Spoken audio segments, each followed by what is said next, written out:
ఇదిగో నాకు ముందుగా మార్గం సిద్ధపరచుటకై నేను నా దూతను పంపుచున్నాను. మీరు వెదకుచున్న ప్రభు అనగా మీరు కోరు నిబంధన దూత ఆలయమునకు హఠాత్తుగా వచ్చును. ఇదిగో ఆయన వచ్చుచున్నాడని సైన్యములకు అధిపతి యెహోవా సెలవిచ్చుచున్నాడు. అయితే ఆయన వచ్చు దినము ఎవరు సహింపగలరు? ఆయన అగుపడగా ఎవరు ఓర్వగలరు? ఆయన కంసాల అగ్ని వంటి వాడు, సాకలి వాని సబ్బు వంటి వాడు, వెండిని శోధించి నిర్మూలన చేయబడినట్లు కూర్చుని ఉండును. లేవీయులు నీతిని అనుసరించి యెహోవాకు నైవేద్యములు చేయునట్లు వెండి బంగారములను నిర్మూలన చేయ రీతిని ఆయన వారిని నిర్మూలన చేయును. దేవుడి మాటలు మరి మీకు దీవించి ఆశీర్వదించి మనందరికీ అనుగ్రహించును గాక. చిన్న ప్రార్థన చేసుకుంటాం. ప్రభు మనతో మాట్లాడారు. నీకు వందనాలు నాయన.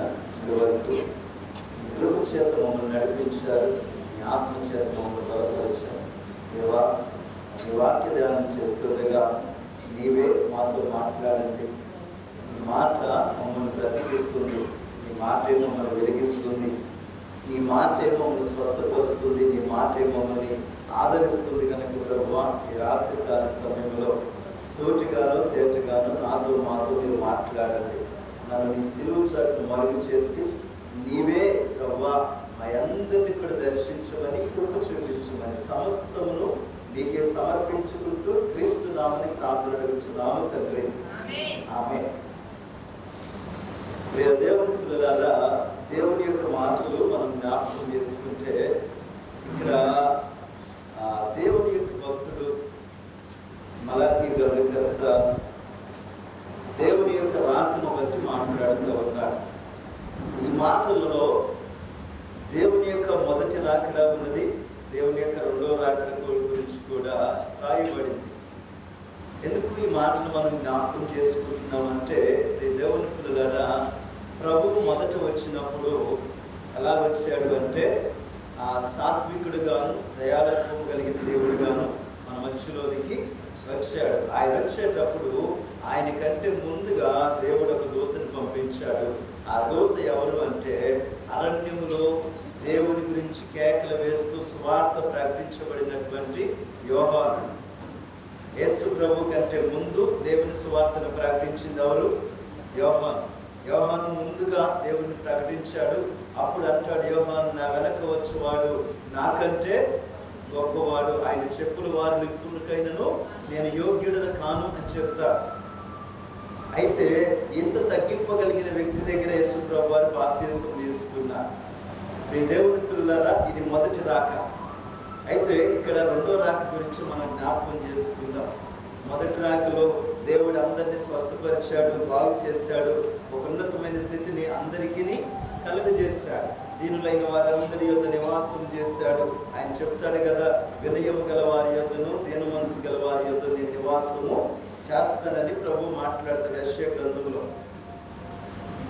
అప్పుడు మొదటి రాకను బట్టి అనేకులను దేవుడు స్వస్థపరుచుకుంటూ బలపరుచుకుంటూ ఆదరణ కోల్పోయిన వారికి ఆదరణ కలగజేస్తూ అనేక మందిని బలపరిచినటువంటి దేవుడు రెండోసారి వచ్చినప్పుడు ఏం జరుగుతుంది, రెండోసారి ఎలా రాబోతున్నాడు, ఏం చేయబోతున్నాడు అనేది కనుక మనం జ్ఞాపకం చేసుకుంటే, మీ దేవుని పిల్లలారా, అక్కడ మనం చదువుకున్నటువంటి మాటలు మీరు వెదుకుచున్న ప్రభు అనగా మీరు కోరు నిబంధన దూత ఆయన ఆలయమునకు హఠాత్తుగా వచ్చును. ఇదిగో ఆయన వచ్చుచున్నాడని సైన్యములకు అధిపతి యెహోవా సెలవిచ్చుచున్నాడు.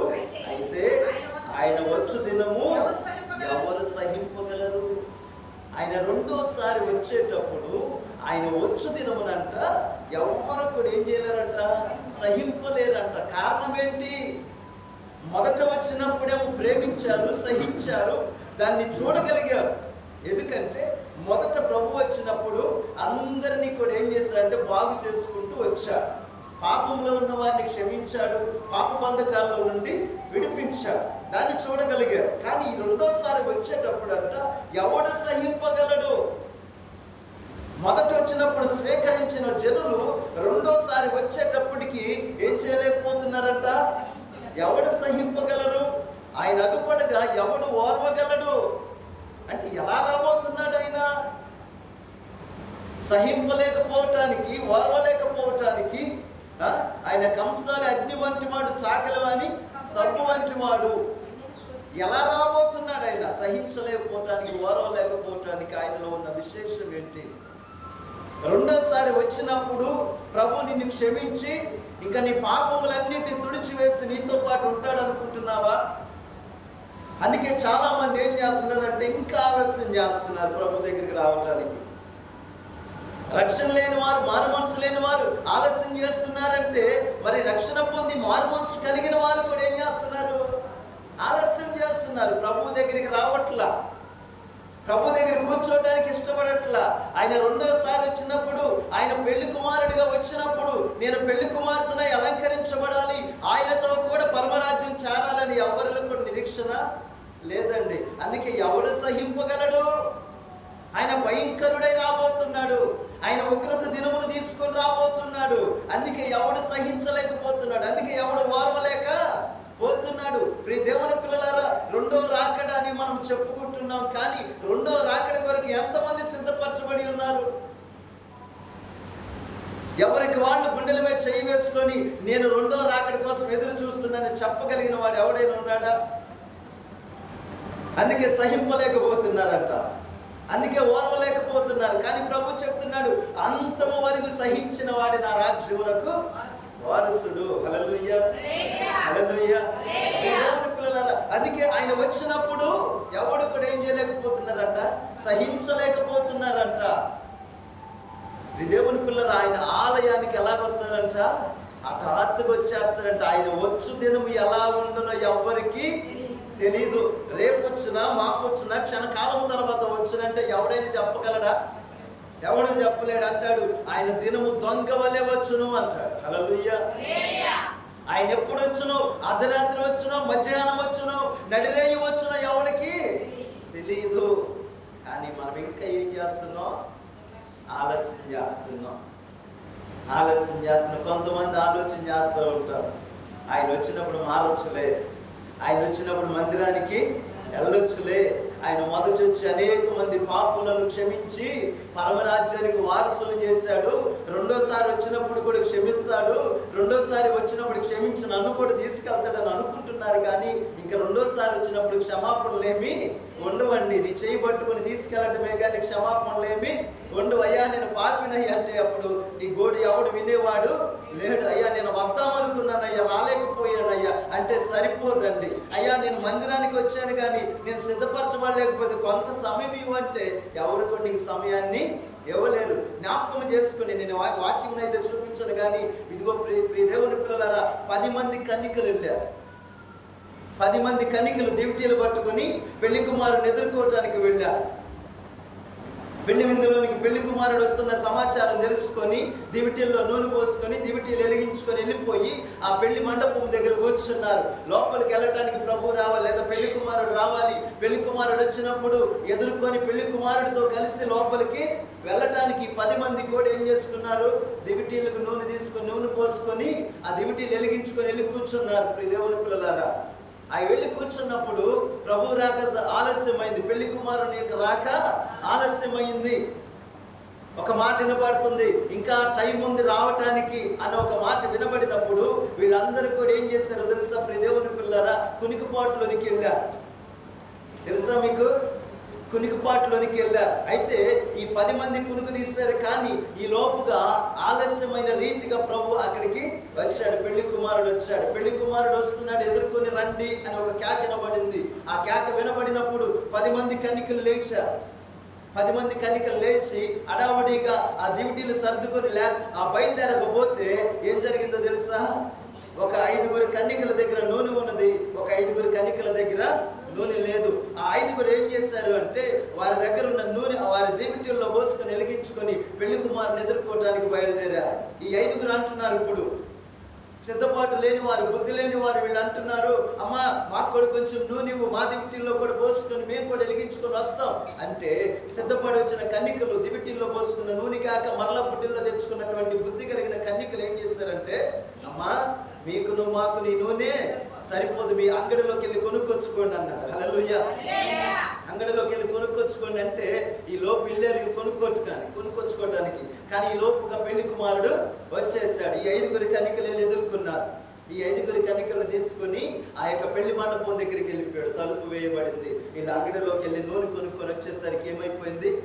తలుపు మూయబడింది.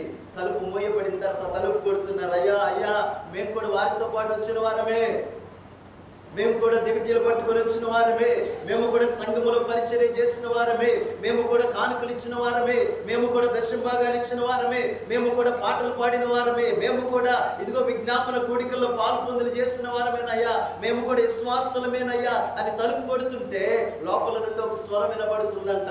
ఏంటి ఆ స్వరము? ఎవరో నాకు తెలియదు. హల్లెలూయా. హల్లెలూయా.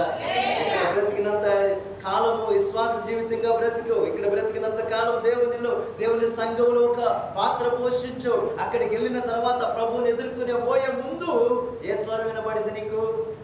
నీవెవరో నాకు తెలియదు. ఈ జీవిత కాలం అంతా కూడా ఏమైపోయింది? వ్యర్థమైపోయింది. ఎందుకు వచ్చింది ఆ స్వరము? ఎందుకు వచ్చింది ఆ మాట? అమ్మా మాట చెప్పున, మారు మనసు పొందినోడు కానీ పొందనోడు అనేవి లేదు దీనికి. ఎవడైతే సిద్ధపడి ఉంటాడో, ఎవడైతే ప్రభు రాక కొరకు ఎదురు చూస్తూ ఉంటాడో వాడే ఎత్తపడతాడు. హల్లెలూయా. నేను మారు మనసు పొందిన, నేను సీనియర్ అంటే కుదరదు. అక్కడ వాళ్ళు అరుస్తున్నారేమో, ఒకవేళ జూనియర్సే లోపలికి వెళ్ళారేమో, సీనియర్స్ బయట మిగిలిపోయారేమో. వాళ్ళు అంటూ ఉండొచ్చు, అయ్యా నేను 50 సంవత్సరాలైంది బాప్తిస్మం తీసుకొని, నన్ను తీసుకెళ్లకుండా నాన్న తీసుకెళ్ళేవేంటయ్యా అని ఉండొచ్చేమో. అక్కడ సీనియారిటీతో పని లేదు. అక్కడ కావాల్సిందేంటి? సిద్ధపాటు. ఈ దేవుని పిల్లలారా, ఈ కాలం ఏ కాలమో తెలుసా? ఈ కాలం ఏ కాలమో తెలుసా? ఏ కాలం అంటారు ఇది? కృపాకాలమా? ఎండాకాలం శీతాకాలాల గురించి నేను మాట్లాడుతుందామా? ఎండలు వస్తూ ఉంటే, శీతాకాలం సెలవుతూ ఉంటే, వర్షం అవుతూ ఉంటే, అవి వచ్చిపోతూ ఉంటే, ఆ కాలాల పని అవి చేస్తూ ఉంటే, మన పని మనం చేస్తాం. ఇదే కాలం కృపాకాలమా? అంత్యకాలమా? ఏ కాలం ఇది? అంత్యకాలమేనా? అంత్యకాలం అని ఎంతమందికి తెలుసు చెప్పండి? చేతులు ఎత్తులు పర్లేదు. అంత్యకాలం అని ఎంతమందికి తెలుసు? నేనేమన్నా పొరపాటు మిమ్మల్ని ఏమన్నా మీరు చేతులు ఎత్తు. అంత్యకాలం అని ఎంతమందికి తెలుసు? ఎంతమంది అనుకుంటున్నారు? చెప్పండి పర్లేదు. నోటితో అందరూ చెప్పారు, చెయ్యట్లా, ధైర్యం చాలట్లేదు. అంత్యకాలమే, నేను కాదంటా. అంత్యకాలములో మరి ఏం కలిగి ఉండాలి మనం? కృపాకాలం లాగా మనం ఇంకా అయ్యా నా పట్ల కార్యాలు చేయి, ఇంకానూ కార్యాలు చూస్తున్నావు కానీ అయ్యా నన్ను సిద్ధపరచు, అయ్యా నీ రాకపోతే నీ రాజ్యము కొరకు నన్ను సిద్ధపరచు, నీ ఉగ్రత దినము కొరకు నన్ను సిద్ధపరచు ప్రభు అని అంటున్నావా? నువ్వు సిద్ధపడవలసిన నీవు ఇంకా కార్యాల కోసం చూస్తున్నావు. సిద్ధపడవలసిన నీవు ఇంకా ఆలస్యము చేస్తూనే ఉన్నావు. ఇది కృపాకాలం కాదు, అంత్యకాలము. నువ్వు సిద్ధపడవలసిన కాలము. దేనికి సిద్ధపాటు? పెళ్లి కుమారుని ఎదుర్కోవటానికి సిద్ధపాటు. ఆయన వస్తున్నాడు, ఆయన మేఘారూఢుడై వచ్చుచున్నాడు, ఆయన త్వరగా వచ్చుచున్నాడు, ఆయన రాకడ సమీపమయ్యి ఉన్నది. ఆయన త్వరగా వచ్చుచున్నప్పుడు నువ్వేం చేయాలి? దేవుని పిల్లలారా, నువ్వు ఒక చోటకి వెళ్ళటానికి బయలుదేరి ఇక్కడ ఉన్నావు. బయలుదేరి ఉన్నప్పుడు నీకు ఒక మాట వినపడింది, ఆటో వస్తుంది కానివ్వండి అన్నారు అనుకోండి. ఎక్కడికైనా వెళ్ళాలంటే ఆటో కట్టుకుని వెళ్తాం కదా. ముందొచ్చి ఒక మాట చెబుతారు. మా ఫంక్షన్కు బాధ్యత వహించేవాళ్ళు మా ఇంటింటికి తిరగాలి, ప్రచారం తిరగాలి. మనం ఫంక్షన్ కాబట్టి చెప్తే వెళ్ళాలని తెలియదా? ఆటో పెట్టావా? అందరూ వచ్చారా? అందరూ ఆటో కాడికి వచ్చారన్న తర్వాత అమ్మ బయలుదేరినప్పుడు ఆటో వచ్చింది రామ్మ అంటే అప్పుడు బయలుదేరి వచ్చింది. కానీ ఈ ఆటో వచ్చి నీ కోసం ఆగొచ్చామో కానీ ఆ ఆటో వచ్చి నీ కోసం ఆగదు కదా. వస్తుంది కానీ అంటే బయలుదేరి రోడ్డు మీద ఉంటాం, అది వచ్చింది ఎక్కాము.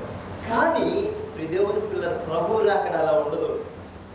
ప్రభు రాకడ అలా ఉండదు. నీకు చెప్పి రాదు, అమ్మా సిద్ధపడు నేను వచ్చేసాను అని చెప్పడు. ఆయన ఇప్పుడు వస్తాడు, ఎవరికి తెలీదు. రక్షించబడండి, మారు మనసు పొందందంటే ఇంకా వయసు ఉందంటాం, ఇంకా కాలం ఉందంటాం. అమ్మ సిద్ధపడండి అంటే ఇప్పుడు ఎక్కడొస్తాడయ్యా ప్రభు? ఎప్పటి నుండో చెప్తున్నాడు రెండో రాకడని. నేను చిన్నప్పటి నుండి అదే మాట. వచ్చాడా ప్రభు? వస్తే తట్టుకుంటావా? అందుకే అంటున్నాడు అక్కడ, ఎవడు సహింపగలడు, ఎవడు ఓర్వగలడు? ఆయన కంసాలి అగ్ని వంటి వాడు. ఆయన కన్నులు ఎలా ఉంటాయి అంట? అగ్ని వంటి నేత్రములంట, ఎవడో చూడలేడు. పొదలో మండుచున్నటువంటి పొదల నుండి ఒక స్వరం వినబడుతుంది మోషేకి. బగ మండుతున్నటువంటి ఆ మంటల నుండి ఒక స్వరం వినబడుతుంటే ఆ మోషే ఆ రూపమును చూడటానికి ఒక అడుగు ముందుకేస్తే ప్రభు మాట్లాడుతుంది, మోషే రాగు, నువ్వు నన్ను చూడలేవు, వెనక్కి తిరుగు అన్నాడు. వెనక్కి తిరుగు, నీ వెనక తట్టు నుండి నేను వెళతాను. మోషే అంతటి భక్తుడే ఆయన ముఖ రూపమును చూడలేకపోయాడు. అగ్ని వంటి నేత్రములు గలవారిని దేవుని యొక్క రూపమును చూడగలవా? అందుకే ఎవడు ఓర్వలేకపోతున్నాడు, ఎవడు సహింపలేకపోతున్నాడు. రాకడ గురించి చెప్పుకుంటున్నాం కానీ రాకడలో నేను ఎత్తపడతానన్న నమ్మకం ఎవడికి కలగట్లా. అంటే నిరీక్షణ ఎవరిలో ఉండట్లా. రాకడ అనేది ఉంది. ఆ రాకడ అనేది చాలా భయంకరమైన దినము. దాన్ని ఎదుర్కోవటానికి సిద్ధమయ్యి ఉండాలి. కంసాలి అగ్ని వంటి వాడు, చాకలి వాని సబ్బు వంటి వాడు వెండిని శోధించి నిర్మూలన చేయవాడినైనట్లు కూర్చొని ఉండును. లేవీయుల నీతిని అనుసరించి యెహోవాకు నైవేద్యము చేయనట్లు వెండి బంగారమును నిర్మూలము చేయరీతిని ఆయన వారు నిర్మూలము చేయను. ఎవరైతే నిర్మూలము చేయబడతారు చెప్పనా? మారు మనసు లేక, రక్షణ లేక, రక్షించబడి మారు మనసు పొంది ఇంకా నువ్వు దేవుని కొరకు సిద్ధపరచబడకుండా, ఇంకా నువ్వు దేవుని కొరకు దిద్దుకోకుండా, అయ్యా నేనున్నాను, నీ కోసం నేను నిలబడుతున్నానని చెప్పలేనటువంటి వారందరినీ కూడా ఏం చేయబోతున్నాడంటే దేవుడు నిర్మూలన చేయబోతున్నాడంట. దేవుడు అవకాశం ఇస్తున్నాడు. ఇంకా అయ్యా దేవుడు రెండోసారి వస్తాడని ఎన్నిసార్లు చెబుతున్నారు. ఎందుకు ఆలస్యం చేస్తున్నాడు అంటారా? ఇంకా నువ్వు మారలేదని, ఇంకా నీ హృదయాన్ని దేవునికి ఇవ్వలేదని, ఇంకా నువ్వు పరిపూర్ణంగా మార్చబడలేదని నీకు సమయం ఇస్తున్నాడు దేవుడు. నువ్వేమనుకుంటున్నావు? అందరు ఇలాగ చెప్పుకుంటూ పోతారు, ఇట్లా విశేషం ఏముంది రెండో రాకల్లో అనుకుంటున్నావా? నువ్వు ఇంకా సంపూర్ణంగా సిద్ధపరచబడలా. అందుకే దేవుడు నువ్వు నశించిపోకూడదని, నువ్వు పాతాళాన్ని కొనిపోకూడదని దేవుడు నీ కోసమే ఏం చేస్తున్నాడు? ఆలస్యం చేస్తున్నాడని. ఆయన త్వరగా రావడానికి సిద్ధంగా ఉన్నాడు తెలుసా?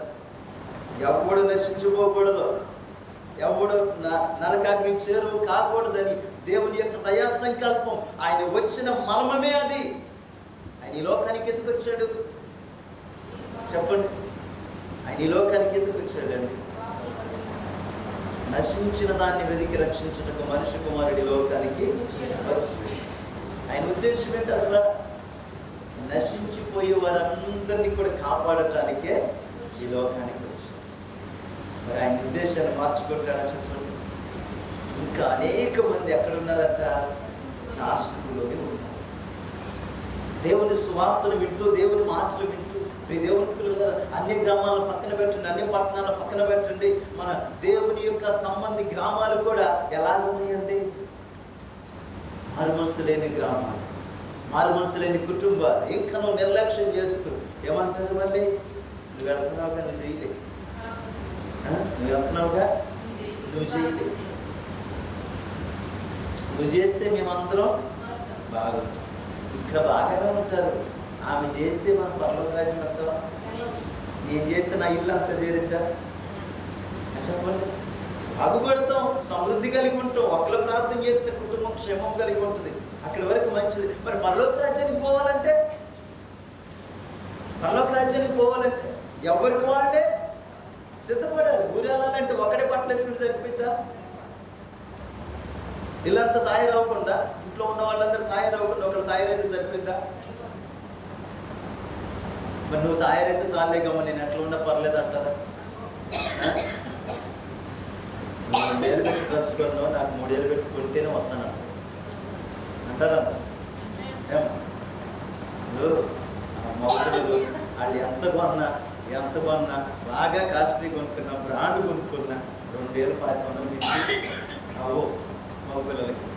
ఆడపిల్లలకైతే ఏ 3,000? ఏ 3,000 అమ్మా? ₹1,00,000 పెట్టినా ఉంటాయి. అంబానీ కోడల గౌన్ ఎంతో తెలుసా ఖర్చు? అంబానీ స్పెషల్గా కోడల గౌన్ తయారు చేయించాడు.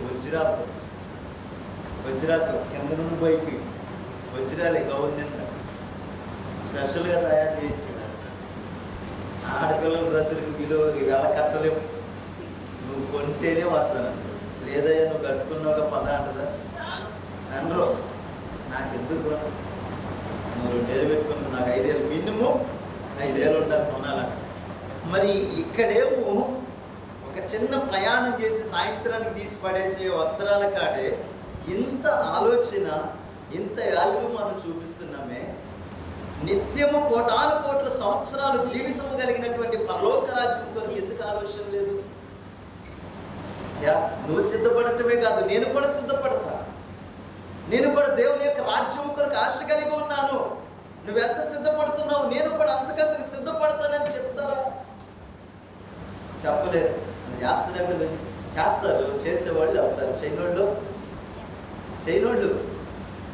నీ దేవుని పిల్లలారా, నువ్వు ప్రార్థన చేస్తే నీ కుటుంబం అంతా పరలోక రాజ్యం ఆశీర్వదించబడితే తప్ప పరలోక రాజ్యము చేరదు. ఎవడైతే సిద్ధపడతాడో, ఎవడైతే ఒప్పుకుంటాడో, ఎవడైతే తన పాపములన్నీ ఒప్పుకొని దేవుని కొరకు నిరీక్షణతో ఎదురు చూస్తూ ఉంటాడో వాడే ఎత్తబడతాడు. హల్లెలూయా. ఆ దినము చాలా భయంకరమైన దినము. చాలా భయంకరమైన దినము. ఆ దినము చాలా శాపకరమైన దినము. విడవబడే దినము. కొంతమంది ఎత్తబడే దినము. ఎత్తబడేవారు ఎవరంట? బుద్ధి కలిగిన, ఎవరైతే బుద్ధి కలిగి ఉంటారో, ప్రభు ఎప్పుడు వచ్చినా నేను ఆయన చేయబట్టుకుని వెళ్ళాలని అన్ని సిద్ధపరచుకుని ఉంటారో వారు దేవునితో పాటు లోపలికి వెళ్తారండి పెళ్లి విందులోనికి. అప్పటికప్పుడు బయలుదేరొచ్చులే, చీర ఆ టేబుల్ మీద పెట్టాను, నగలి టేబుల్ మీద టక లాగిచ్చేసేస్తాలే, ఎంతలోకి బయలుదేరేసేస్తాలంటే దేవుడు నీ కోసం ఉండడండి. అయ్యా వస్తున్నాను ఉండంటే ఆయన చెప్పే సమాధానం, నువ్వెవరో నాకు తెలియదా, నువ్వెవరో. అందుకని ఆ ప్రభువు అక్కడ ముందే మనం ఏం చేయబడాలి? సిద్ధపరచబడాలి. ప్రభు రాక కోసం మనం వేచి ఉండాలి. ప్రభు నాకు రక్షణ కావాలి, నాకు మారు మనసు కావాలి. మారు మనసు పొందిన వాళ్ళు స్థిర మనసు కావాలి. రక్షించబడి మారు మనసు కలిగిన వాళ్ళకు కూడా ఏమి ఏలుబడి చేస్తుంది తెలిసి వేళ? చంచల మనసు ఏలుబడి చేస్తుంది. స్థిరత్వం లేని మనసు.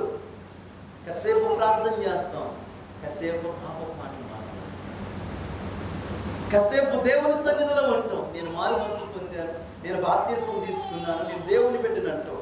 తదుపరి తర్వాత లోకస్తులు కలిసి కూర్చుంటాం. నీకేం లేదు, ఇప్పుడు స్థిరత్వం లేదు. మారు మనసు పొంది బాప్తీసం తీసుకున్న వాళ్ళ టార్గెట్ అంతా ఎవరిదంటే మారు మనసు లేని వాళ్ళది. బాప్తీసం తీసుకోలేని వాళ్ళ మీద మనం ఫోకస్ పెడతాం. మరి నీ మీద ఎవరు పెడుతున్నారు తెలుసా? నువ్వు మనుషుల మీద పెడితే దేవుడే నీ మీద ఫోకస్ పెట్టాడు. నువ్వు స్థిరత్వం కలిగి ఉన్నావా? మన సొంత పడే మనసు చంచల మనసు. చంచల మనసు ఏం చేసింది మనల్ని? చెప్పండి. చంచల మనసు ఏం చేసింది? ఆడించేసింది. చెంచల మనసాడించు బ్రతుకు ఆటను, వంచన చేసి నడుపు తప్పు మాటను.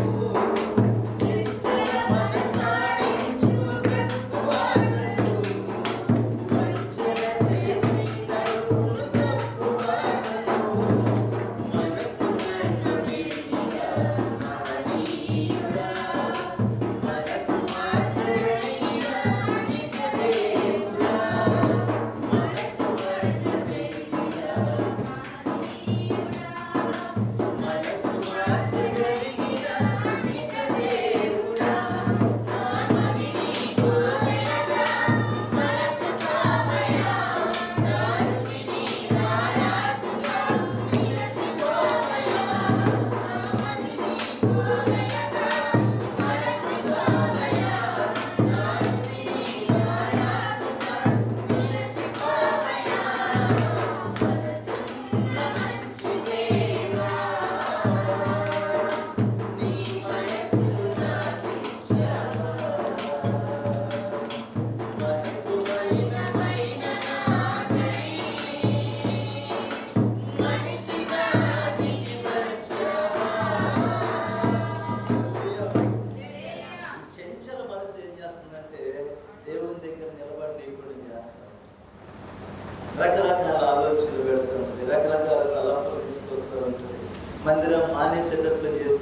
తర్వాత మరలా మందిరానికి తీసుకొచ్చేటట్లు చేస్తుంది. ప్రియ దేవుని పిల్లలారా, నిగ్రహం లేనివాడు ఎక్కడ కూర్చున్న దానికి తెలుసా?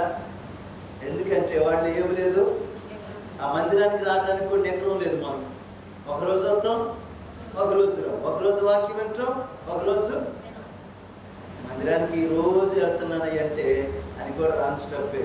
రోజు చూడు, రోజు వాక్యం వింటారా చెప్పండి? వినరు. బయటికి వెళ్ళిన తర్వాత ఆలోచిస్తూ ఉంటారు, ఇవాళ ఏం చెప్పారు వాక్యం అర్థమే కాలేదు, నువ్వు వింటే కాకపోవటానికి చెప్పండి. మనసు పెట్టి వింటే మనసు మమత అయితే మనసు పెట్టు. అవునా? రెండోసారి వచ్చే ఏంటది, 14 దగ్గరగా 5-6 సంవత్సరాలు ఏది ఇచ్చింది మనుషుల్లో? 5-6 సంవత్సరాలైనా పైన ఇంకా ఏడిపించి వెళ్ళిపోయింది అనుకుంటే, ఎట్టబడి జనులందరూ ఎదురు పొందారు అనుకుంటే 2 అని రిలీజ్ చేసుకొచ్చారు. ఏంటది? కార్తీక దేవుడు. ఇప్పుడు మళ్ళా ఏం చెప్తుంది? వాటికైతే మనసు పెట్టడం, కానీ దేవుని వాక్యం మీద మనసు వచ్చావు కానీ ఏం చెప్పారు నాకు అర్థం కాదు. నీకు ఎలా అర్థమైతే మనసు పెట్టండి? చంచల మనసు కలిగి దేవుని సన్నిధికి వచ్చి నీకు ప్రయోజనం ఏంటి?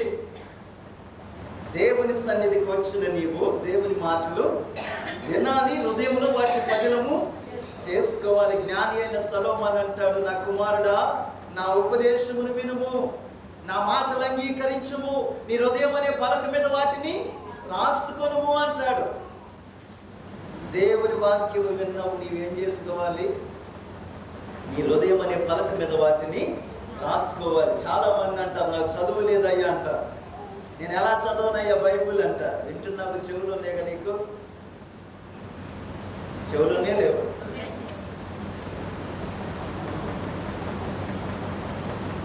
సంగములతో ఆత్మ చెబుతున్న మాట చెవిగలవాడు వినుగాక. అంటే ఈ మాటకి అర్థం ఏంటి? దేవుని వాక్యము చెవిగలవాడు వింటాడు.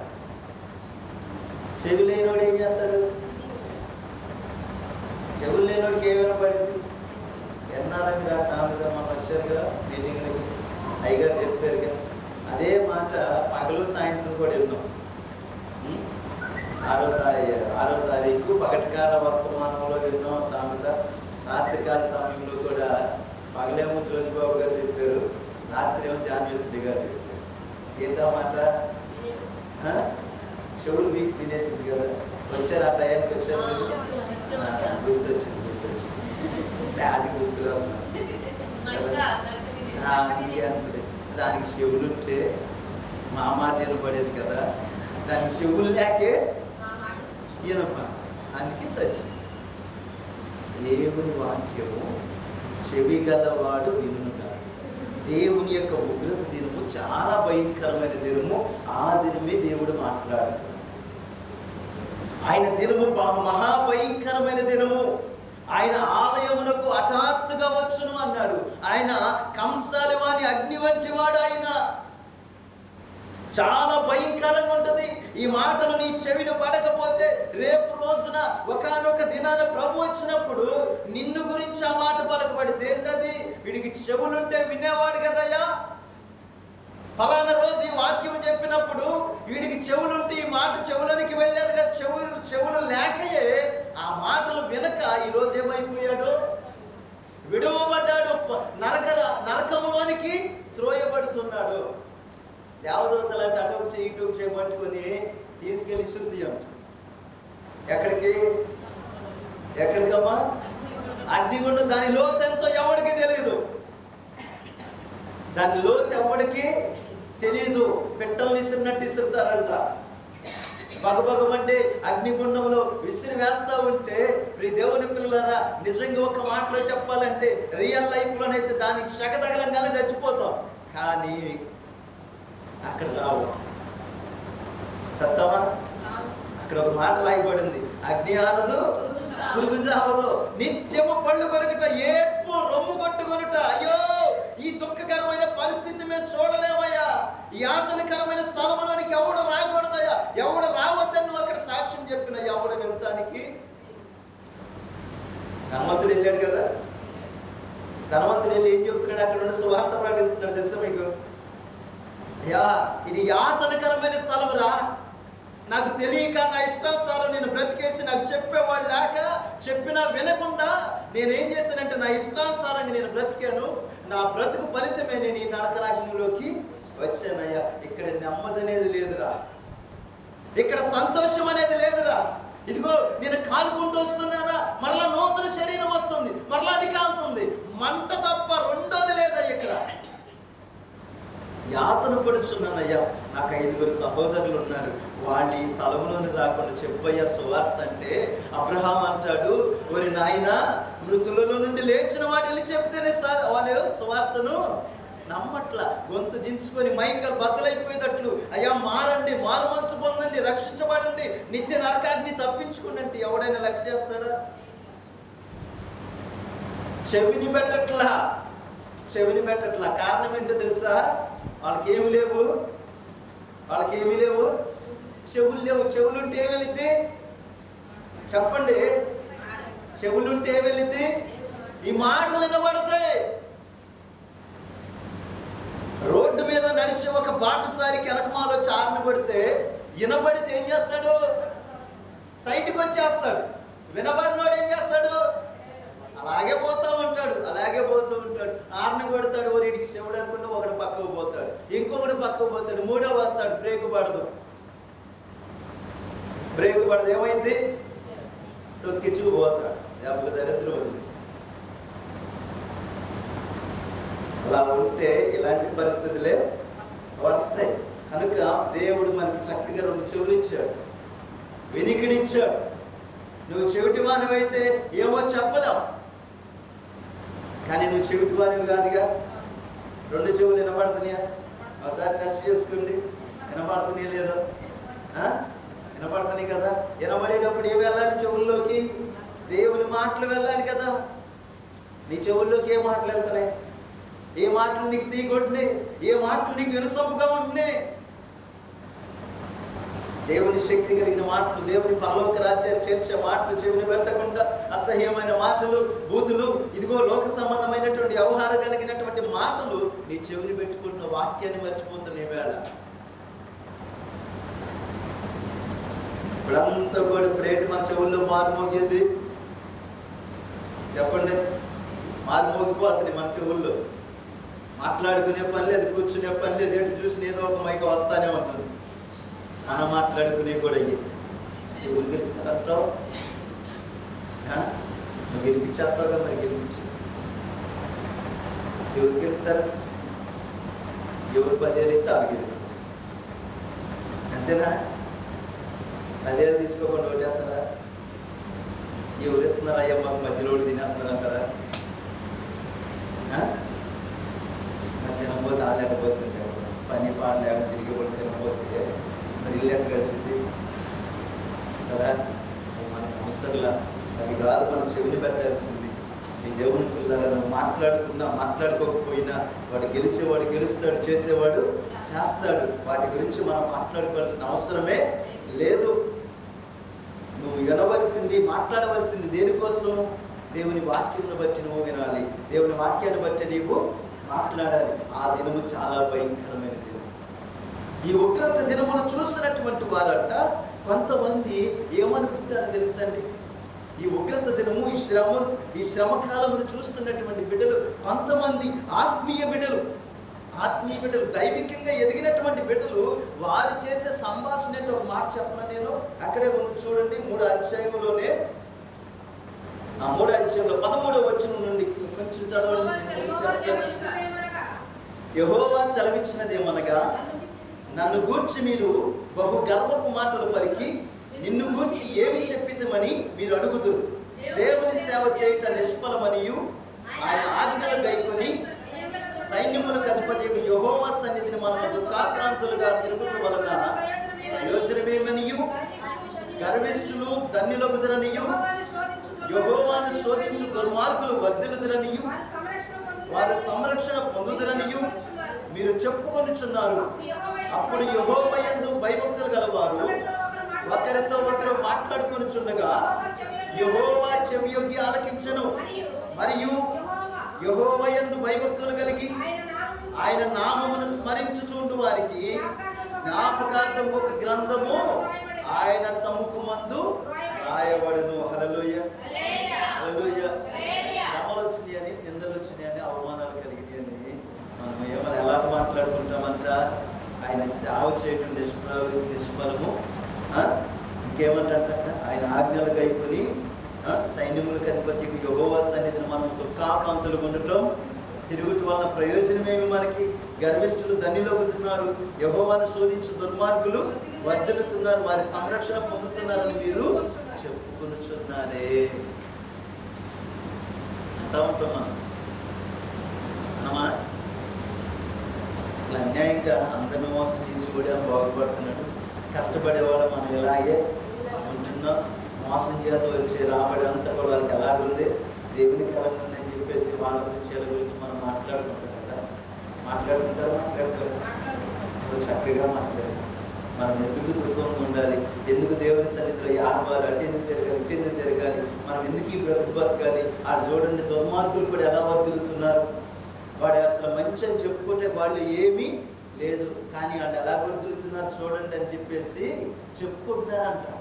ఎవరు చెప్పుకునేది చెప్పండి? ఎవరు చెప్పుకుంటారంట? అప్పుడు యెహోవా యందు భయభక్తులు గలవారు ఒకరితో ఒకరు మాట్లాడుకుంటుండగా, నీ మాటలు ఎవరంటున్నారు తెలుసా? నీ మాటలు, నీ నోటి నుండి వచ్చే ప్రతి మాట ఎవరంటున్నారు తెలుసా? నీ తండ్రి అయిన దేవుడు వింటున్నాడంట. వారికి చెవియొగ్గి ఆలకించాను. మరియు యెహోవా యందు భయభక్తులు కలిగి ఆయన నామమును స్మరించుచుండు వారికి జ్ఞాపకార్థముగా రాయబడి. వాళ్ళందరి గురించి చెప్పుకుంటున్నా చూడు. చెప్పుకొని ఏం తెచ్చుకుంటున్నా తెలుసా? శాపం తెచ్చుకుంటాం. ఎవరి గురించి నీకు ఆలోచన లేదు. దేవుని సేవ చేయడం నిష్ఫలము కానే కాదు. దేవుని సన్నిధిలో నువ్వు ఏడ్చి ప్రార్థన చేయడం నిష్ఫలము కాదండి. అది నీకు దీవెన. దుర్మార్గుడు వర్తిల్లుతున్నాడని నువ్వెప్పుడు కూడా అనమాక. వాడి పేరు దేవుని సముఖమందు ఆయన గ్రంథములో రాయబడలేదు. ఈ లోకములో వర్ధిల్లుతాడేమో కానీ దేవుని రాజ్యంలో వాడి పేరు లేదు. కానీ ఈ లోకములో నువ్వు దరిద్రత అనుభవించిన, ఈ లోకములో శ్రమ అనుభవించిన, ఈ లోకములో దుఃఖం అనుభవించిన, ఈ లోకములో అవమానాలు నిందలు అనుభవించిన, నీ పేరు మాత్రం ఎక్కడ రాయబడిందో తెలుసా? యెహోవా సముఖమునందు జీవ గ్రంథములో జ్ఞాపకార్థంగా నీ పేరు రాయబడింది తెలుసా? హల్లెలూయా. ఆ జీవ గ్రంథములో ఎవరి పేరైతే రాయబడిందో వారే పరలోక రాజ్యంలోనికి వెళతారు తెలుసా? అందుకే ఆత్మీయ సేవకులు చెప్తూ ఉండేవాడు ఆమోసయ్య గారు, నువ్వు ప్రార్థన చేయవలసింది దేనికోసమో తెలుసా? ఆయన సముఖంలో ఉన్న గ్రంథమందు నీ పేరు ఉందో లేదో తేల్చుకోనేవాడు. ప్రార్థన చేయి దానికోసం అనేవాడు. తెలుసా? ఎంతమందికి తెలుసు చెప్పండి? ఎంతమందికి? ఆమోసయ్య గారు ఉన్నప్పుడు వచ్చిన వాళ్ళకి మీకు తెలియదా? మొట్టమొదటికి చేయవలసిన ప్రార్థన దంట, అయ్యా నీ జీవ గ్రంథంలో నా పేరు ఉందా అని ఒక మాట కూడా చక్కగా పాడేవాడు. అయ్యా దేవుని సముఖ జీవ కవులిలో నీ పేరు ఉన్నదా? నువ్వు అన్నో చూడు, ఆడి బాగుపడుతుంది, ఇల్లు బాగుపడుతుందని ఈ మాటని నిన్నా కానీ నీ పేరు ఎక్కడుందో తెలుసా? నీ పేరు ఇదిగో నా సముఖమందు రాయబడిన ఒక గ్రంథములో నీ పేరు ఉంది. ఇక్కడ ఎవడో బాగుపడ్డాడని, ఎవడో వర్ధిల్లాడని వాడి గురించి నువ్వు పేరుని చేర్చి పెట్టుకోమాక. వాళ్ళ గురించి మాట్లాడి నీకున్న ఔన్నత్యాన్ని పోగొట్టుకోమాక. దేవుని యొక్క ఉగ్రత దినము చాలా భయంకర దినము. అది ఆ దినమున ఎవరికి వానికే దేవుడు తీర్పు తీరుస్తాడు. వాడు దుర్మార్గుడు, నీతిమంతుడు ఆ రోజు తేలిద్ది. నువ్వేంటి తేల్చేది? నువ్వు ఆ రోజు కోసం సిద్ధపడటమే నువ్వు చేయవలసిన పని. అంతేగాని నీ నోటి వెంట ఈ మాటలు రానియొద్దు. ఆయన చెప్తున్నాడు చూడండి, నేను నియమింపబో దినము రాగా వారు నా వారై నా స్వకీయ సంపాద్యమై ఉందురు. తండ్రి నన్ను సేవించుటకు వారిని కనికరించినట్లు నేను వారిని కనికరించునని సైన్యములకు అధిపతియగు యెహోవా సెలవిచ్చున్నాడు. అప్పుడు నీతి గల వారెవరో, దుర్మార్గులు ఎవరో, దేవుని సేవించు వారెవరో, ఆయన సేవింపని వారెవరో మీరు తిరిగి అనుకుందరు. అప్పుడు దాకా ఆగాలి కదా, బాగుపడుతున్నాడు. బాగుపడినే దేవుడు దాన్ని నిగ్గు తేల్చే టైం ఒకటి ఉంది కదా. దుర్మార్గుడు ఎవడో, దేవుని సేవించు వారెవరో, సేవింపని వారెవరో దేవుడే తీర్పు తీరుస్తాడు. అప్పుడు మీరు తిరిగి ఏం చేస్తారంట? కనుగొందురు అంట. అయ్యో, ఆ రోజున మనం వీళ్ళ గురించి మాట్లాడుకున్నాం కదా, ఇప్పుడు వాళ్ళు ఏ తీర్పులోనికి వెళ్ళారు? దేవుణ్ణి సేవింపుని తీర్పులోనికి వెళ్ళారు. దుర్మార్గులుగా ఎంచబడ్డారు, అనీతిమంతులుగా ఎంచబడ్డారు. నేనైతే నా దేవుని కృపను బట్టి నీతిమంతుడిగా తీర్చబడ్డా, నా పేరు ఆయన గ్రంథంలో రాయబడిందని నువ్వు సంతోషిస్తావంట. అప్పుడు నువ్వు కనుగొందువు. దేవుడు పిల్లలు చూడండి, ముందుకు వెళ్ళిపోదామంట. 4-5 చోట్ల మొదటి మాట్లాడుతుంది. ఏలయనగా నియమింపబడిన దినము వచ్చుచున్నది, కొలిమి కాలునట్లు అది కాలు. గర్విష్ఠులందరూ దుర్మార్గులందరూ పొయ్యి కలవలే ఉందురు, వారిలో ఒకరికి వేరైనను చిగురైనను లేకుండా రాబోయే దినం అందరినీ కాల్చివేయనని సైన్యములకు అధిపతి యెహోవా సెలవిచ్చుచున్నాడు. వాడు బాగుపడ్డాడు, ఈడు బాగుపడ్డాడు అంటే వాడికి ఎక్కడ పొందు లేదు? పరలోకములో పొందు. నీకెక్కడ ఉంది? దేవుని రాజ్యం. ఎప్పుడు? వాని గురించి నువ్వు ఎక్కడ వర్ధలని ఆశీర్వదించుకొని సిరి సంపదలు సంపాదించుకొని కారులో తిరిగినాయి, ఫ్లైట్లో తిరిగినాయి, ఇంకా ఏమైనా కొత్తగా తయారైతే వాటిలో కూడా తిరిగినాయి. వాడు ఎలా ఉన్నాడు, ఇది ఎలా ఉన్నాడు, వాళ్ళు ఎలా బాగుపడుతున్నారు, వీళ్ళు ఎలా బాగుపడుతున్నారు. నువ్వు మాట్లాడు. నువ్వు తీర్పులోనికి వెళ్ళకూడదు, మన గురించి మాట్లాడు. ఆ సనుక్కునే గొనుక్కునే తత్వం ఉంటే ఈరోజు వదిలేయి. ఎందుకంటే ఆయన దినమున నువ్వు తీర్పులోకి వెళ్ళేవరకు ఏమొచ్చింది? మనకి నిత్య నరకాగ్ని మనకి వచ్చింది. నీతిమంతుడు అని దేవుడు తీర్చాడు. నువ్వు నా యొక్క గ్రంథంలో నీ పేరు రాయబడిందని దేవుడు చెప్పాడు. దాన్ని ఎందుకు పోగొట్టుకుంటావు? అనవసరమైన తీర్పు తీర్చేస్తావు నువ్వు. వాడు దుర్మార్గుడు, నీకెందుకు? దుర్మార్గుడు ఎవడు, అదుర్మార్గుడు ఎవడో, సేవించేవాడెవడో, సేవించిన వాడెవడో తేల్చాల్సింది ఎవరు? దేవుడు, మనం కాదు. ఇంకా ఆ దినం ఎలా ఉంటుందంటే ఆయన చెప్తున్నాడు కదా, కొలిమి కాలున్నట్లు అది కాలును, గర్విష్ఠులందరూ దుర్మార్గులందరూ పొయ్యి కాలు వలె ఉందరు, వారిలో ఒకరికి వేరైనను చిగురైనను లేకుండా రాబో దినం అందరినీ కాల్చివేయని. ఈవేళ ఎంత చెప్పినా వినకుండా, మారు మనసు లేకుండా, రక్షణ లేకుండా, ప్రభువుని సొంత రక్షకునిగా అంగీకరించకుండా ఇష్టానుసారంగా తిరిగేటువంటి వారందరూ కూడా ఎక్కడికి వెళ్తున్నారంట? కొలిమి కాలినట్లు కాలిపోతారు. దుర్మార్గులు రాయబడింది. గర్విష్ఠులందరూ దుర్మార్గులందరూ కూడా ఏం చేయబడుతున్నారంట? కాలిపోతారంట. అగ్నిగుండంలో పడదోయబడతారు. ఇంకే వాళ్ళ గురించి నువ్వు మాట్లాడాలి. ఎవడు గర్విష్ఠో, ఎవడు దుర్మార్గుడో, ఎవడు అనీతిమంతుడో, ఎవడు పాపియో దేవునికి సమస్తమును తెలుసు. ఆయన ఆకాశమందున్నాడు, మనం భూమి మీద ఉన్నాం కనుక మన మాటలు కొద్దిగా ఉండాలి. దేవుని పిల్లలారా, సువార్త ప్రకటిస్తుంటే కొంతమంది అనుకునే మాటలు ఏంటంటే వీళ్ళు సుఖపడిపోయారా, బాగా తినమరిగారు, సంఘం తీసుకెళ్ళితే తింటున్నారు, తిరుగుతున్నారు, అరిసి వాక్యాలు చెబుతున్నారు అని చెప్పేసి చాలా దారుణంగా మాట్లాడుకునే వాళ్ళు ఉన్నారు. ఈ దేవుని పిల్లలారా, నువ్వు దాని గురించి మాట్లాడటానికి ఎవరు కూడా అర్హులు కాదండి. ఎవరికైనా తీర్పు తీర్చేది ఎవడు? దేవుడే కదా. ఉచితంగా తిని సంపాదించుకొని సుఖపడేవాడు ఎవడైనా ఉన్నాడనుకోండి, ఒకవేళ దేనిలో కూడా, వాడికి కూడా తీర్పు తీర్చేది ఎవడు? దేవుడే. నీవెందుకు ఆ దోషం, ఆ శిక్ష నీ మీద తెచ్చుకుంటావు? మాట్లాడు. మాకు ఎప్పుడు అందరూ ఒకలా ఉండనే, అందరూ కష్టపడి సేవ చేసేవాళ్ళు ఉంటారు. వారికి సేవ ఇప్పటికి నిష్ఫలం కాదండి. కొంతమంది అంటూ ఉంటారు, ఎందుకు నిష్ఫలం, ఇది సేవ ఎందుకు నీకు అంటావు? ఏమి లాభం వస్తుందని సేవ చేస్తున్నావు, ఎంత వస్తుంది నీకని అడిగేవాళ్ళు ఉంటారు. లాభాలు వస్తాయని, కోట్లు కట్టిస్తామని సేవ చేయట్లా. ఈ దేవుని పిల్లలారా, సేవ చేయటం అనేది చాలా ఎలా ఉంటుందో తెలుసా?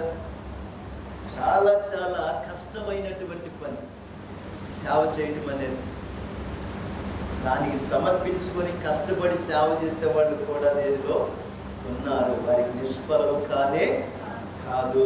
నువ్వు దేవుని పరిచర్య చేస్తే ఎప్పుడు కూడా దరిద్రుడు కానే కాదు. అక్కడ చెప్పాడు కదా, ఇదిగో దేవుని సేవ చేయడం నిష్ఫలమనియు ఆయన ఆజ్ఞలు గైకొని సైన్యములకు అధిపత్యము యెహోవా సన్నిధిని మనం దుఃఖాకాంతులు పొందడం తిరుగుట వల్ల ప్రయోజనమేమి మనకి? చాలా మంది అనుకునే మాట్లాడు, మనకేం ఉపయోగం అమ్మా, ఎంత చేస్తున్నాం కదా, పద్దాక ప్రార్థన అంటూ ఎప్పుడు మందిరం కాడికి పోతాం, ఇంట్లో పని చేయవు, ఏమి పట్టించుకో, పద్దాక మందిరం అంటే ఏంటి నీకు ప్రయోజనం అనేవాళ్ళు లేరా?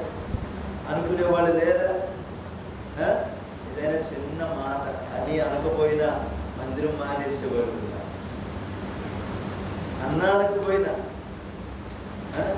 అనకపోయినా అన్నట్టు సృష్టించేసుకుని మందిరాలు మానేసేవాళ్ళు.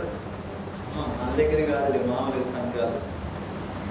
ఎవరి మీద తగ్గుతారు? దేవుని ఉగ్రత దినం వచ్చినప్పుడు అలిగి కూర్చో, అప్పుడు ఏం చేయబడతావు? ఎడవబడు. నువ్వు అలిగితే ఎవరికి చేటు? చెప్పండి, ఎవరికి చేటు? నేను అలిగితే నాకే చేటు, నువ్వు అలిగితే నీకే చేటు, ఇంకెవరికి చేటు కానీ కాదు. ఈరోజు దేవుడిచ్చిన ఈ సమయాన్ని నువ్వు పోగొట్టుకున్నావు, మరలా వచ్చిందా? ఒక్క క్షణాన్ని ముందుకు తీసుకురా. నువ్వు పోయిన క్షణాన్ని, ఒక్క క్షణాన్ని నువ్వు తీసుకురా, ఇంకా మళ్ళీ వెనక్కి రానే రాదు. అందుకే మనం కాలయాపన చేయకూడదు. దేవునికి మనం సమర్పించుకోవాలి. స్థిర మనసు కలిగి దేవుణ్ణి వెంబడించాలి. ఆ ఉగ్రత దినము ఎప్పుడు వచ్చినా పర్వాలేదు, నేను సిద్ధపడి ఉన్నానని ఒక మాట, ఒక సాక్ష్యం మనలోకి రావాలి. అది ఎప్పుడైనా ఈ రాత్రి దేవుడు వచ్చాడనుకో, ప్రభు చేయబట్టుకుని వెళ్ళిపోవడానికి అర్హత కలిగి మనము ఉండాలి.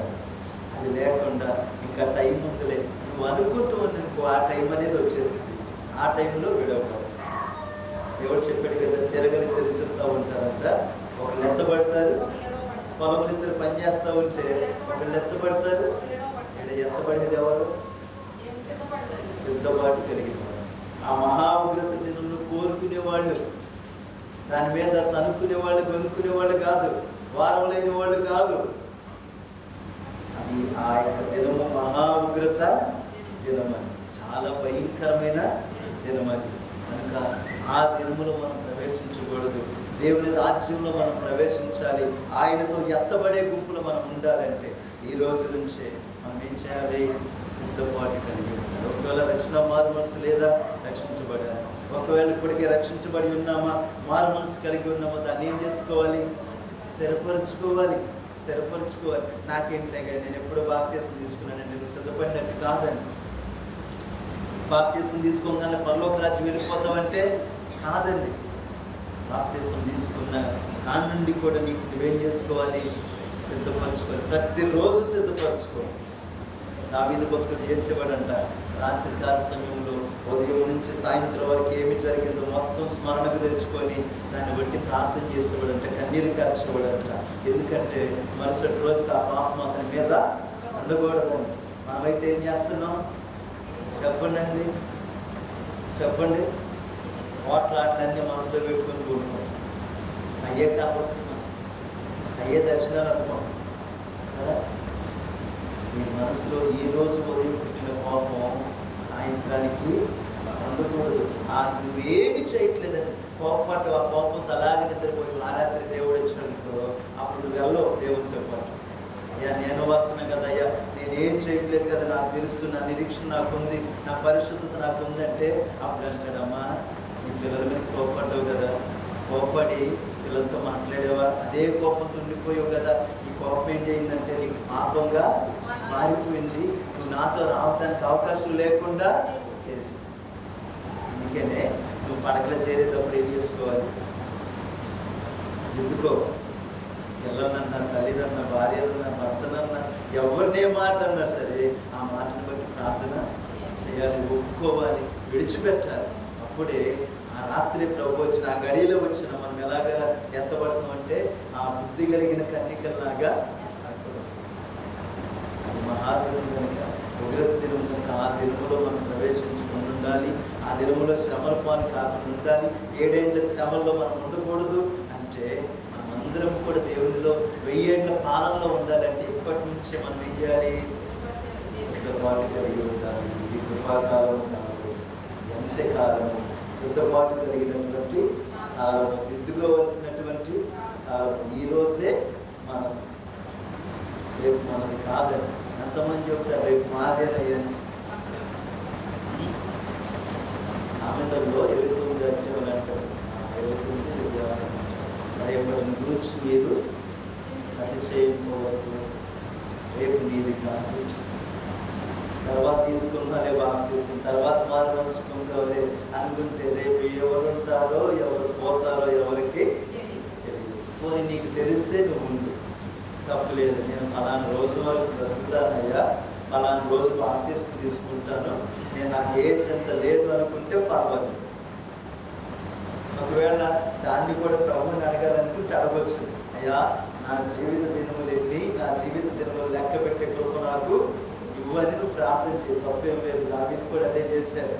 నా జీవిత దినములు ఎన్నో లెక్కించే కృప నాకు ఇయ్యి, నేను ఎప్పుడు చేస్తానో ఎప్పుడు బ్రతుకుతానో కూడా నాకు చెప్పు అంటాడు.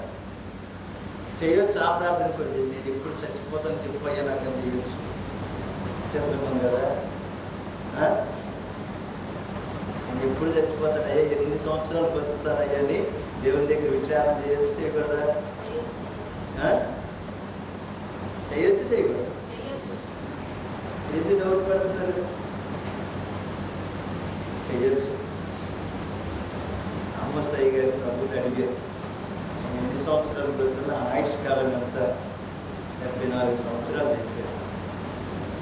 తెలిసిన మన ఆయుష్ కాలము, మన జీవిత దినములు లెక్కించుకునేటువంటి కృప కూడా దేవుడు మనకి చేస్తాడు. ఆల్రెడీ ఆయన భక్తులకి ఇచ్చాడు, దావీదుకి ఇచ్చాడు. దావీదు అడుగుతాడు, మీరు కీర్తన చదువుతున్నారా?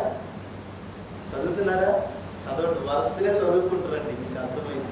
అక్కడ ముక్క తెల్లారి లేచి కళ్ళు పూసుకొని ప్రభు నువ్వే మాట్లాడాను ఒక అధ్యాయం తీస్తాను చదువు. దాంట్లో ఒక మంచి వాక్యం వచ్చిందంటే ఇదే నాకు దీవెన అనుకుంటాం. అదే ఏదైనా శాపకరమైన వచ్చినాయి అనుకో, ఇది కాదని మళ్ళీ కళ్ళు పూసుకొని అదేనా మనం చేసే పని? ఏమ్మా, అవి కాదు. నువ్వు వరుస పెట్టి రోజుకి అధ్యాయం పెట్టుకుంటావు, 2 అధ్యాయాలు పెట్టుకుంటావు, 4 అధ్యాయాలు, నువ్వు చదవగలిగినంత తేటగా చదువుకుంటావు. నువ్వు అడవుడి ఏం చదువు మాకు 4 అధ్యాయాలు చదవాలి, టక ఏదో పిల్లలు పట్టుకుంటారు, పుస్తకం పట్టుకొని చదువుకుంటూ వెళ్ళిపోతారు. ప్రధానంగా క్లుప్తంగా చదువు 2 అధ్యాయాలు చదివినా అలా కంటిన్యూ చేయి. ఒక పుస్తకం మొదలు పెట్టామంటే ఆ పుస్తకాన్ని కంటిన్యూ. ఉదయం ఒక పుస్తకం చదువు, కీర్తన చదివాను ఉదయం, సాయంత్రం కీర్తన తర్వాత ఉన్న పుస్తకం ఏంటి? సామెతలు. లేదనుకుంటే ఇక్కడ కీర్తన ప్రారంభించనుకో, సాయంత్రానికి నూతన నిబంధనలో పుస్తకం చదువు. ఆదికాండం మొదలు పెట్టావు, ఇక్కడ మత్తయి సువార్త మొదలు. ఇది ఒక 2 అధ్యాయాలు సాయంత్రం, ఇది ఉదయం. ఇలా కంటిన్యూ చెయ్యి. నీకు ప్రతి అధ్యాయం, ప్రతి మాట నీకు అర్థమయ్యింది. భక్తులు అడిగారు, జీవితకాలం ఎంత అని అడిగారు, మరణదినం ఎప్పుడు వచ్చిందని కూడా అడిగారు. వారు తెలుసుకున్నారు. దాని గురించి మనం విజ్ఞాపన చేయవచ్చు. కానీ మనకు అంత ధైర్యం లేదు కనుక, ఎప్పుడు పోతామో తెలియదు కనుక, ఎప్పుడు ఊడిపోతామో తెలియదు కనుక, ఆయన ఎప్పుడు వస్తాడో తెలియదు కనుక, ప్రతిరోజు దాని కొరకు మనము సిద్ధపాటు కలిగి ఉండాలి. దానికోసం సిద్ధపడండి. ప్రభువుని ప్రార్థన చేయండి. అయ్యా, ఆ పాప దోషములన్నీ క్షమించండి, నీ రాజ్యం కొరకు నన్ను సిద్ధపరచండి. నాలో చంచల మనసు ఉంది. ఎవరిలో చంచల మనసు ఉన్నా వారికి ప్రత్యేకంగా ఒప్పుకోవచ్చు. ఎందుకంటే చంచల మనసు అంటే ఇప్పుడేమో అనిపించింది, నిజమే బాప్తిసం తీసుకుందాం, మారు మనసు పొంది అంటే మందిరానికి వస్తున్నాం కదా అనుకుంటాం. ఆ మందిరం దాటిన తర్వాత ఇప్పుడు అప్పుడు ఎందుకులే, చాలా పనులు ఉన్నాయి అని చెప్పేసి వెంటనే ఆలోచన మారిపోయింది. లేదు, మారు మనసు పొందిన వాళ్ళకి వచ్చే ఆలోచన నిజమే, ఈ రోజు నుండి ఖచ్చితంగా సిద్ధపడాలనుకుంటాం. మళ్ళా ఈ తలుపు దాటంగానే ఈ రోజు ఆయన రేపు నుండి సిద్ధపడాలి. ఈరోజు కొన్ని పనులు చంచల మనసు అసలు నేను తీసేసుకోవాలి. ఈ చంచల మనసు తీసేసుకుంటేనే ప్రభు యొక్క దినము కొరకు మనము సిద్ధపడాలి. చంచల మనసు ఉన్నంతసేపు ప్రభు రాజ్యం కొరకు కానీ, ప్రభు ఉగ్రత దినం గురించి కానీ మనకు ఆలోచన రాదు. దాన్ని ఎప్పుడైతే తీసేసుకుంటామో, మన మనసు దేవుని మీద ఎప్పుడైతే స్థిరపరచుకుంటామో, ఆయన దినము కొరకు మనం ఆశతో ఎదురు చూస్తాం. ఎట్టి కృప దేవుడు మనందరికీ దయచేయను గాక. ప్రార్థన చేసుకున్న కలవచ్చుని కలవచ్చు, ప్రార్థన చేసుకుందాం. ఫలితముగా అనుభూసుకోండి. ఆయన దినము మహాదినం, అది కొలిమి కాలునట్లు అది కాలును, నిత్యము పగబగ మండుతూ ఉంటుందంట. అది ఆ దినము చాలా భయంకరమంట. గర్భ